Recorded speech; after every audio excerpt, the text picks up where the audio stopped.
Guys आप सभी लोग को भोजपुरी न्यूज़ बादशाह में आप लोग को स्वागत है। आपको पता है चलिए कि प्रमोद प्रेमी का सॉन्ग नाच के जांचो ये सॉन्ग उनके जन्मदिन का दिन आएगा तो देख लीजिएगा। जो आपको सामने लौक रहा होगा नाच के जांचो ये उनके जन्मदिन के दिन आएगा। जन्मदिन उनका 5 जनवरी को है तो आप लोग इंतजार जरूर कीजिएगा कि कब आता है सॉन्ग। सॉन्ग आने वाला है, बहुत जोरदार सॉन्ग है तो आपको इंतजार कीजिए कैसा सॉन्ग आया है। तो आप लोग इंतजार कीजिए, 5 जनवरी का सॉन्ग आएगा तो आपको बताइए चलिए इस वक्त की बहुत बड़ी खबर सॉन्ग को आ रही है कि 5 जनवरी का सॉन्ग आएगा। तो आप लोग इंतजार जरूर कीजिएगा कि सॉन्ग कब आता है।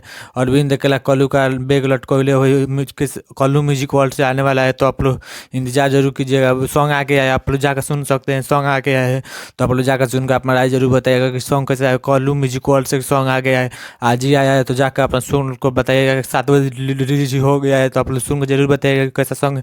कल्लू म्यूजिक वर्ल्ड से सॉन्ग आ गया तो आप लोग जाकर सुनकर अपना राय जरूर बताइएगा कि कैसा सॉन्ग है। तो आपको बताया चले कल्लू म्यूजिक वर्ल्ड से सॉन्ग आ गया है तो आप लोग जाकर सुनकर जरूर बताइएगा। पवन सिंह का सॉन्ग सनी लियोन के साथ कल आएगा, 5 जनवरी को आएगा सॉन्ग तो आप लोग इंतजार जरूर कीजिएगा कैसा सॉन्ग है। सॉन्ग सुनने में आ रहा था बहुत ज़बरदस्त सॉन्ग है तो आप लोग इंतजार जरूर कीजिएगा कि कैसा सॉन्ग है। तो आपको पता चले 5 जनवरी को सॉन्ग आएगा सनी लियोन के साथ को आप लोग इंतजार कीजिएगा। अगर आप लोग इस चैनल पर नए हो तो लाइक कमेंट सब्सक्राइब जरूर कीजिएगा। Bye bye guys.